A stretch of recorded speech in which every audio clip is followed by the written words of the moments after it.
நம்ம ஊர்ல பொதுவா ஒரு விஷயத்த பார்த்த மாதிரியே சொன்னா நீ என்னடா விளக்கு பிடிச்சி பாத்தியாடான்னு கேட்பாங்க. இப்ப ரீசெண்டா ஆதவர்ஜினாவும் புசியானந்தையும் சிபிஐ கூப்பிட்டு விசாரிச்சாங்க. அப்போ இந்த சாட்டை மாமா பையன் விளக்கு பிடிச்சி பார்க்கல, டார்ச் லைட் அடிச்சு பார்த்திருக்கான். ஏற்கனவே போன டீம் இவருக்கு பீதி ஏத்திருக்காங்க. ரெண்டு பேரும் போயிட்டு வந்தாங்க. நம்ம நினைச்சு போன மாதிரி இல்லன்னு நம்மள பாடா படுத்துறாங்க. இதுக்கு என்ன கேட்டு கொள்றாங்க. ஆதவெல்லாம் நடுங்க விட்டாங்கன்னு புசி வரை என்ன பண்ணிருக்காப்ல கேள்வி கிட்ட இருக்கும்போது தூங்கிட்டாப்லையா.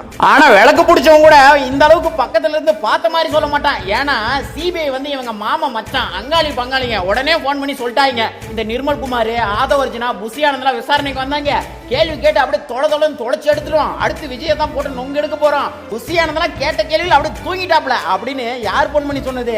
சிபிஐ போன் பண்ணி இந்த சாட்டை மாமா பையன் கிட்ட சொல்லியிருக்காங்க. உடனே வந்து வீடியோல பேசிட்டு இருக்கான். நான் என்ன சொல்றேன்னா, சாட்டை விசாரணை போயிட்டு இருக்கு, அடுத்து விஜய் அவர்களுக்கு சம்மன் அனுப்பியிருக்காங்க, இப்ப அவரை விசாரிக்க போறாங்க.